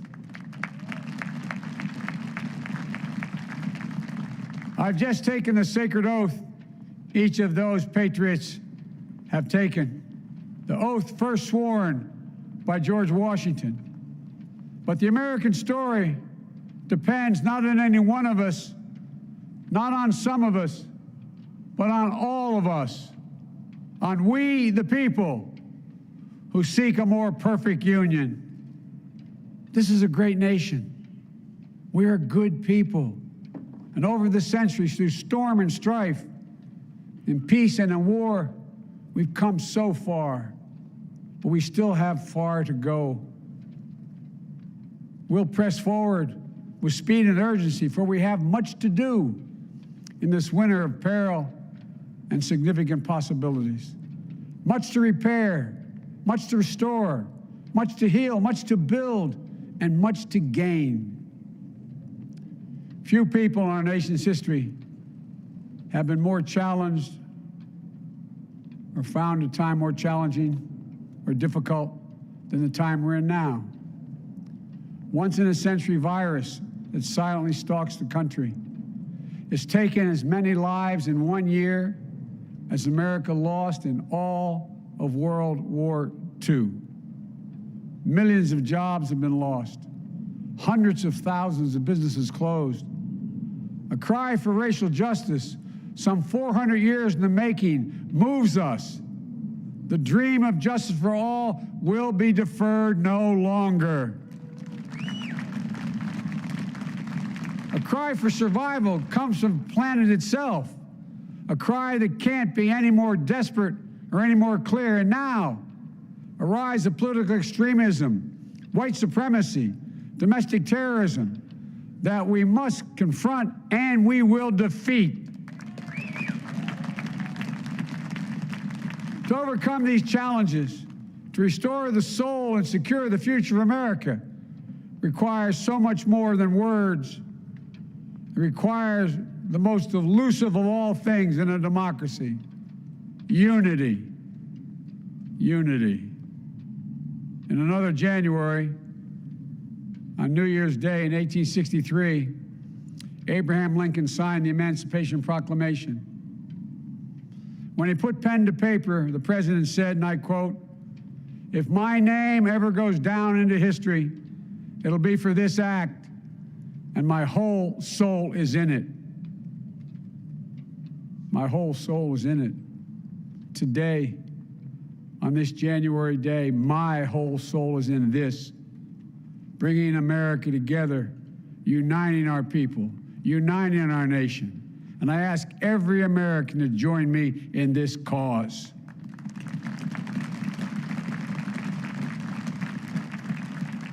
Uniting to fight the foes we face: anger, resentment and hatred, extremism, lawlessness, violence, disease, joblessness, and hopelessness. With unity, we can do great things, important things. We can right wrongs. We can put people to work in good jobs. We can teach our children in safe schools. We can overcome the deadly virus. We can reward work and rebuild the middle class and make health care secure for all. We can deliver racial justice, and we can make America once again the leading force for good in the world. I know speaking of unity can sound to some like a foolish fantasy these days. I know the forces that divide us are deep and they are real. But I also know they are not new. Our history has been a constant struggle between the American ideal that we're all are created equal and the harsh, ugly reality that racism, nativism, fear, demonization have long torn us apart. The battle is perennial, and victory is never assured. Through Civil War, the Great Depression, World War, 9/11, through struggle, sacrifice, and setbacks, our better angels have always prevailed. In each of these moments, enough of us have come together to carry all of us forward. And we can do that now. History, faith, and reason show the way of unity. We can see each other not as adversaries, but as neighbors. We can treat each other with dignity and respect. We can join forces, stop the shouting, and lower the temperature. For without unity, there is no peace, only bitterness and fury. No progress, only exhausting outrage. No nation, only a state of chaos. This is our historic moment of crisis and challenge, and unity is the path forward. And we must meet this moment as the United States of America. If we do that, I guarantee you we will not fail. We have never, ever, ever, ever failed in America when we've acted together. And so today, at this time, in this place, let's start afresh, all of us. Let's begin to listen to one another again, hear one another, see one another, show respect to one another. Politics doesn't have to be a raging fire, destroying everything in its path. Every disagreement doesn't have to be a cause for total war. And we must reject the culture in which facts themselves are manipulated and even manufactured.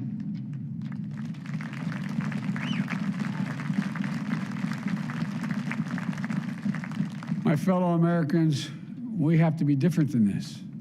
America has to be better than this. And I believe America is so much better than this. Just look around.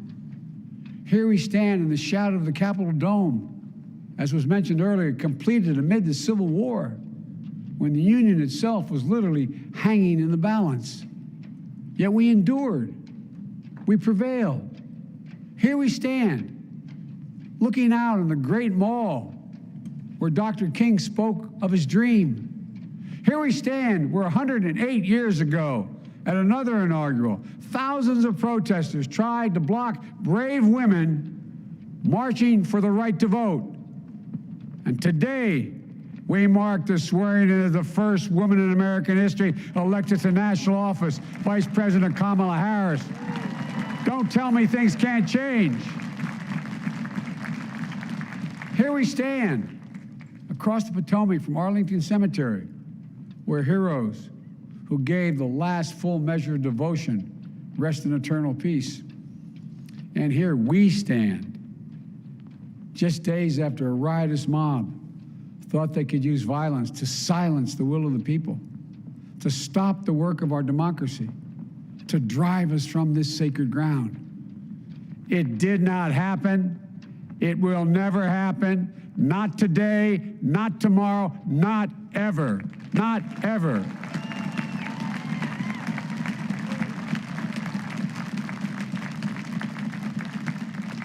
To all those who supported our campaign, I'm humbled by the faith you've placed in us. To all those who did not support us, let me say this. Hear me out as we move forward.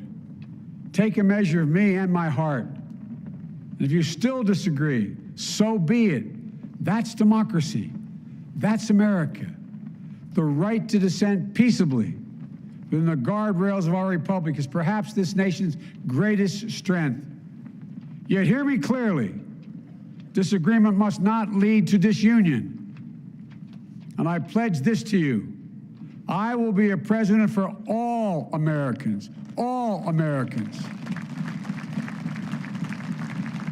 And I promise you, I will fight as hard for those who did not support me as for those who did.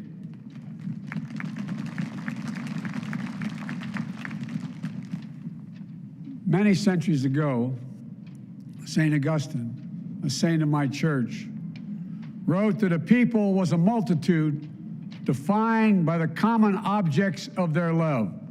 Defined by the common objects of their love. What are the common objects we as Americans love that define us as Americans? I think we know. Opportunity, security, liberty, dignity, respect, honor, and yes, the truth. Recent weeks and months have taught us a painful lesson. There is truth and there are lies. Lies told for power and for profit. And each of us has a duty and a responsibility as citizens, as Americans, and especially as leaders. Leaders who have pledged to honor our Constitution and protect our nation, to defend the truth and defeat the lies. Look, I understand that many of my fellow Americans view the future with fear and trepidation. I understand they worry about their jobs. I understand, like my dad, they lay at bed staring at night, staring at the ceiling, wondering, can I keep my health care? Can I pay my mortgage? Thinking about their families, about what comes next. I promise you, I get it. But the answer is not to turn inward, to retreat into competing factions, distrusting those who don't look like you, or worship the way you do, or don't get their news from the same sources you do. We must end this uncivil war that pits red against blue, rural versus urban, conservative versus liberal. We can do this if we open our souls instead of hardening our hearts, if we show a little tolerance and humility, and if we're willing to stand in the other person's shoes, as my mom would say, just for a moment, stand in their shoes. Because here's the thing about life. There's no accounting for what fate will deal you. Some days, when you need a hand. There are other days when we're called to lend a hand. That's how it has to be. That's what we do for one another. And if we are this way, our country will be stronger, more prosperous, more ready for the future. And we can still disagree. My fellow Americans, in the work ahead of us, we're going to need each other. We need all our strength to persevere through this dark winter. We're entering what may be the toughest and deadliest period of the virus. We must set aside politics and finally face this pandemic as one nation. One nation. And I promise you this, as the Bible says, weeping may endure for a night, but joy cometh in the morning. We will get through this together. Together. Look, folks, all my colleagues I serve with in the House and the Senate up here, we all understand the world is watching all of us today. So here's my message to those beyond our borders. America has been tested, and we've come out stronger for it. We will repair our alliances and engage with the world once again, not to meet yesterday's challenges, but today's and tomorrow's challenges.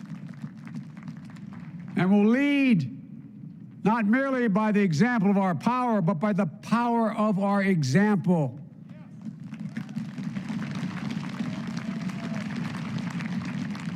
We'll be a strong and trusted partner for peace, progress, and security. Look, you all know we've been through so much in this nation.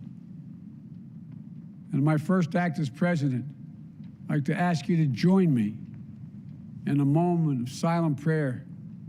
Remember all those who we lost in this past year to the pandemic, those 400,000 fellow Americans, moms, dads, husbands, wives, sons, daughters, friends, neighbors, and coworkers. We'll honor them by becoming the people and the nation we know we can and should be.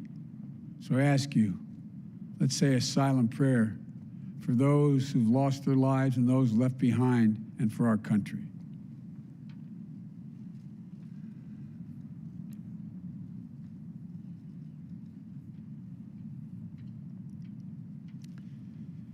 Amen. Folks, this is a time of testing. We face an attack on our democracy and on truth, a raging virus, growing inequity, the sting of systemic racism, a climate in crisis, America's role in the world. Any one of these would be enough to challenge us in profound ways. But the fact is, we face them all at once, presenting this nation with one of the gravest responsibilities we've had. Now we're going to be tested. Are we going to step up, all of us? It's time for boldness, for there's so much to do. And this is certain. I promise you, we will be judged, you and I, by how we resolve these cascading crises of our era. We will rise to the occasion is the question. Will we master this rare and difficult hour?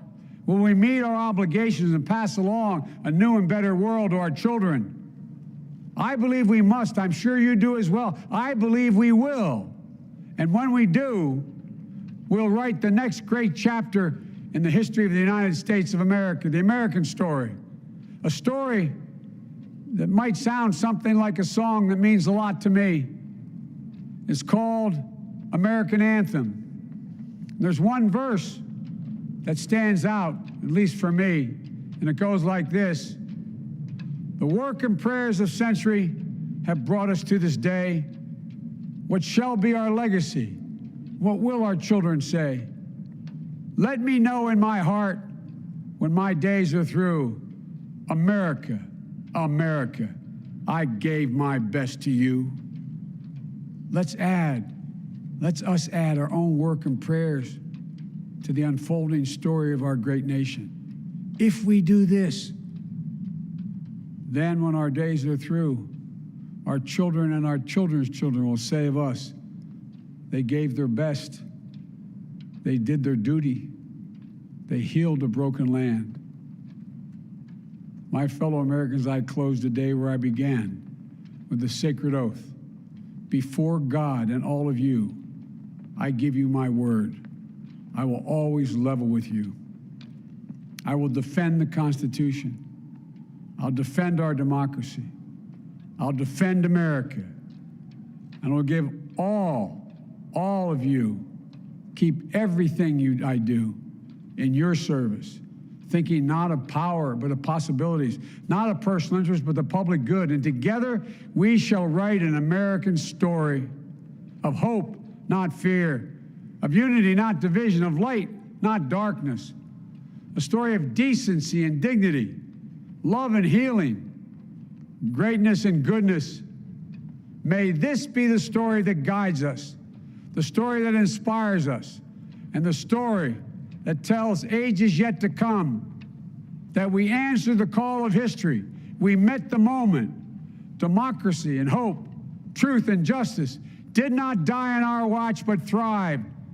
That America secured liberty at home and stood once again as a beacon to the world. That is what we owe our forebears, one another, and generation to follow. So, with purpose and resolve, we turn to those tasks of our time, sustained by faith, driven by conviction, and devoted to one another and the country we love with all our hearts. May God bless America, and may God protect our troops. Thank you, America.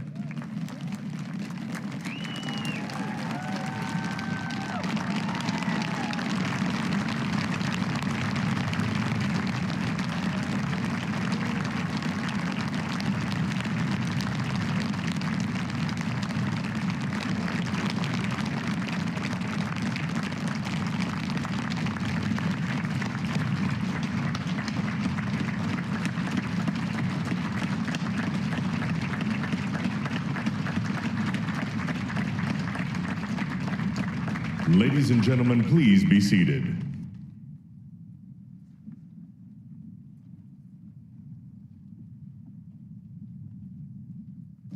Ladies and gentlemen, please welcome Garth Brooks to perform Amazing Grace.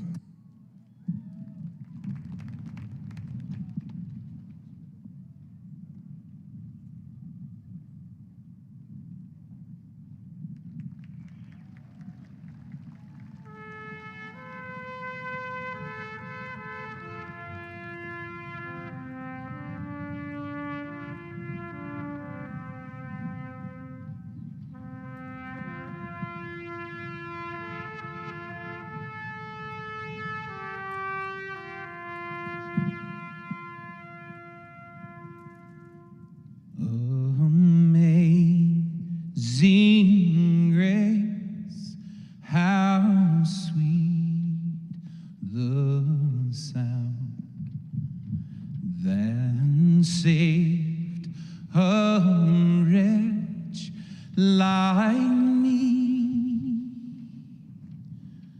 I once was lost, but now I'm found.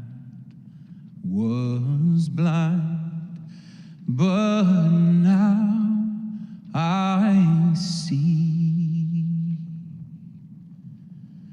When we've been there 10,000 years, bright shining as the sun, we've no less days to sing God's praise than when we first begun. If I can ask you to sing this last verse with me, not just the people here, but the people at home, at work, as one, united. Amazing grace, how sweet the sound that saved a wretch like me. I once was lost, but now I'm found. Was blind, but now I see. Amen.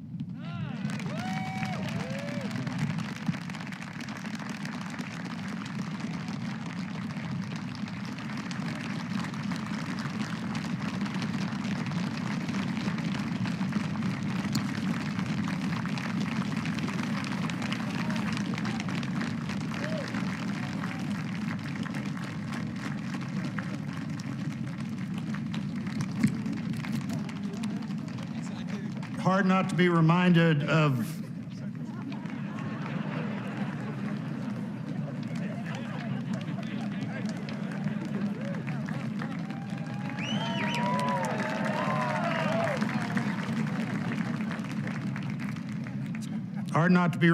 President Obama's singing that same song at the Mother Emanuel Church. A song that in our culture is as close to both poetry and prayer as you could possibly come. And we're going to finish with those two things. Let me introduce Amanda Gorman, our nation's first ever National Poet Laureate.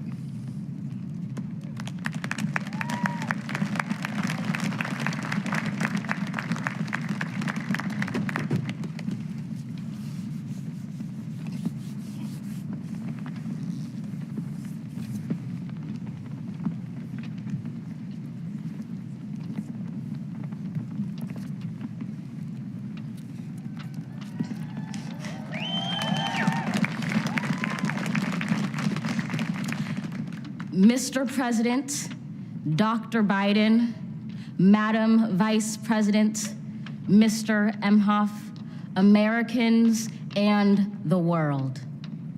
When day comes, we ask ourselves, where can we find light in this never-ending shade? The loss we carry, a sea we must wade. We've braved the belly of the beast. We've learned that quiet isn't always peace, and the norms and notions of what just isn't always just is. And yet the dawn is ours before we knew it. Somehow we do it. Somehow we've weathered and witnessed a nation that isn't broken, but simply unfinished. We, the successors of a country and a time where a skinny black girl descended from slaves and raised by a single mother can dream of becoming president, only to find herself reciting for one. And yes, we are far from polished, far from pristine, but that doesn't mean we are striving to form a union that is perfect. We are striving to forge our union with purpose, to compose a country committed to all cultures, colors, characters, and conditions of man. And so we lift our gazes not to what stands between us, but what stands before us. We close the divide because we know to put our future first. We must first put our differences aside. We lay down our arms so we can reach out our arms to one another. We seek harm to none and harmony for all. Let the globe, if nothing else, say this is true. That even as we grieved, we grew, that even as we hurt, we hoped, that even as we tired, we tried, that we'll forever be tied together, victorious, not because we will never again know defeat, but because we will never again sow division. Scripture tells us to envision that everyone shall sit under their own vine and fig tree, and no one shall make them afraid. If we're to live up to our own time, then victory won't lie in the blade, but in all the bridges we've made. That is the promised glade, the hill we climb, if only we dare it, because being American is more than a pride we inherit. It's the past we step into and how we repair it. We've seen a force that would shatter our nation rather than share it, would destroy our country if it meant delaying democracy. And this effort very nearly succeeded. But while democracy can be periodically delayed, it can never be permanently defeated.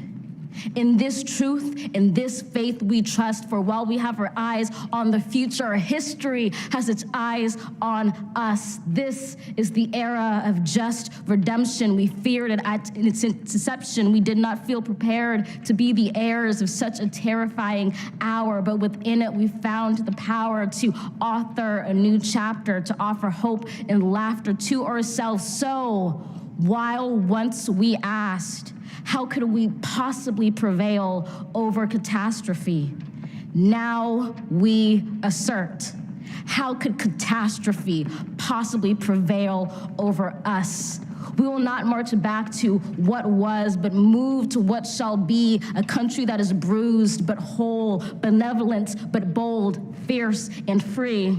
We will not be turned around or interrupted by intimidation, because we know our inaction and inertia will be the inheritance of the next generation. Our blunders become their burdens, but one thing is certain.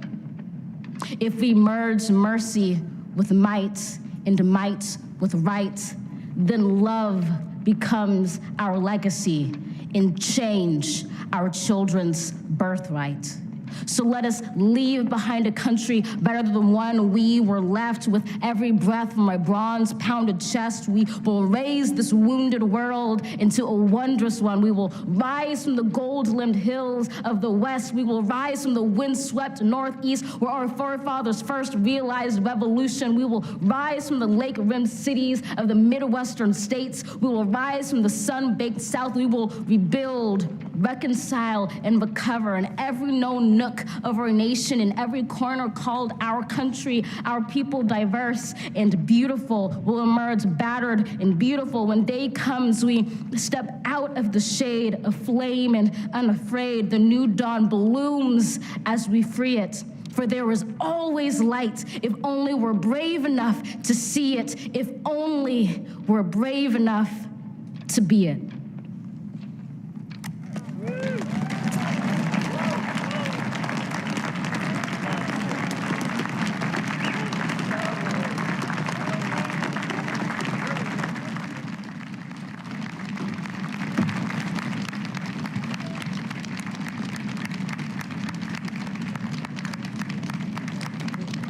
Thank you, Amanda Gorman. Now for our benediction, I'm pleased to introduce Reverend Dr. Sylvester Beeman, the pastor of the Bethel African Methodist Episcopal Church in Wilmington, Delaware, a friend of President Biden for 30 years.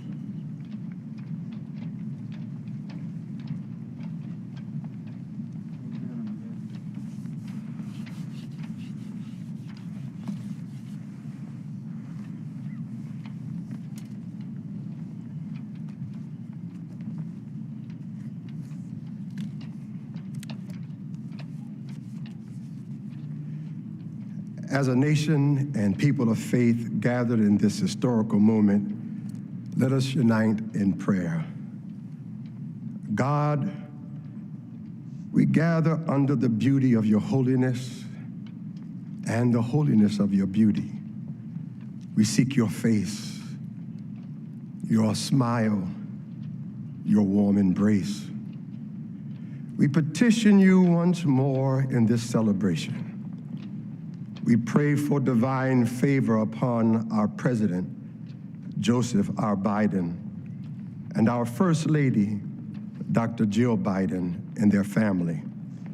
We further ask that you would extend the same favor upon our Vice President, Kamala D. Harris, and our second gentleman, Doug Emhoff, and their family.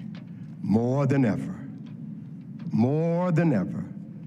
they and our nation need you. We need you, for in you we discover our common humanity. In our common humanity, we will seek out the wounded and bind their wounds. We will seek healing for those who are sick and diseased. We will mourn our dead. We will befriend the lonely, the least, and the left out. We will share our abundance with those who are hungry. We will do justly to the oppressed, acknowledge sin, and seek forgiveness, thus grasping reconciliation. In discovering our humanity, we will seek the good in and for all our neighbors. We will love the unlovable, remove the stigma of the so-called untouchables. We will care for our most vulnerable, our children, the elderly, emotionally challenged, and the poor. We will seek rehabilitation beyond correction. We will extend opportunity to those locked out of opportunity. We will make friends of our enemies. We will make friends of our enemies. People, your people, shall no longer raise up weapons against one another. We will rather use our resources for the national good and become a beacon of life and goodwill to the world. And neither shall we learn hatred anymore. We'll lie down in peace and not make our neighbors afraid. In you, O God, we discover our humanity. In our humanity, we discover our commonness. Beyond the difference of color, creed, origin, political party, ideology, geography, and personal preferences. We'll become greater stewards of your environment, preserving the land, reaping from it a sustainable harvest, and securing its wonder and miracle-giving power for generations to come. This is our benediction, that from these hallowed grounds, where slaves labored to build this shrine and citadel to liberty and democracy, let us all acknowledge, from the indigenous Native American to those who recently received their citizenship, from the African American to those whose foreparents came from Europe and every corner of the globe, from the wealthy to those struggling to make it, from every human being, regardless of their choices, that this is our country. As such, teach us, O God. As such, teach us, O God, to live in it, love in it, be healed in it, and reconcile to one another in it, lest we miss kingdom's goal. To your glory, majesty, dominion, and power forever. Hallelujah. Glory, hallelujah. In the strong name of our collective faith, amen. Please remain standing as the Armed Forces Color Guard retires our national colors.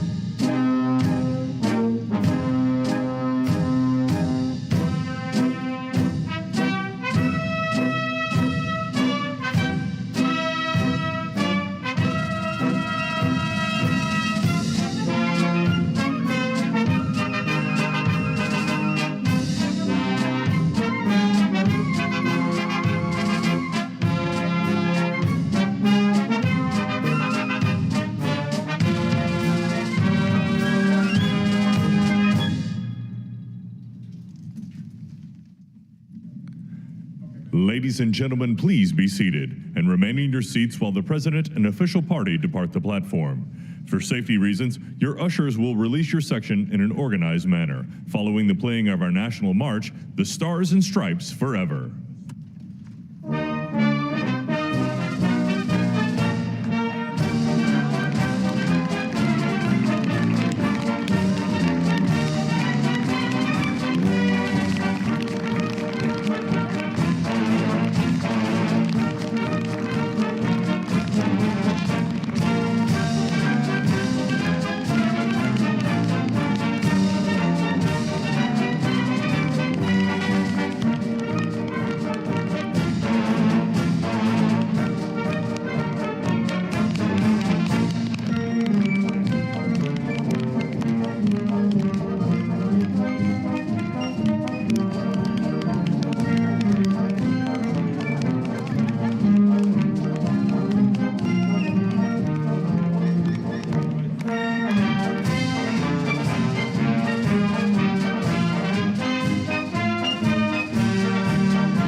witnessed something today. What did we witness? Secession. Orderly, disciplined. Orderly, disciplined secession. I'd like to make a couple of remarks in terms of Abraham Lincoln. He was quoted 3 times, now not by necessarily President Biden, but from the time the ceremony started. And 2 of the quotes were coming from his inauguration. How about the first youth poet, Amanda Gorham? She was tremendous, using words like rebuild and recovery, but she's awfully skilled in alliteration. Yes, Amanda Gorman's poem, The Hill We Climb, an uplifting moment. Poets have been included in the ceremony since 1961. We were talking a little bit earlier, Robert Frost that year for Kennedy's inauguration read a poem, and it's one of these ways in which this tradition is expanding and contracting, right? There are different things each year, and there are some things that are the same from one to the next, but one constant is the peaceful transfer of power. You know, at times during inaugural ceremonies, you can see things that look regal, and then you have something that was just so common and it just fit. Garth Brooks walking down the staircase and singing Amazing Grace, and when he left, it's as if his horse was hitched on the east side of the Capitol and he rode off. It was just wonderful. You know, the Joint Congressional Committee on Inaugural Ceremonies, Chairman Blunt said, we're witnessing an event both commonplace and miraculous. And I think you just summed it up right there. The commonality that we feel when we see musical performance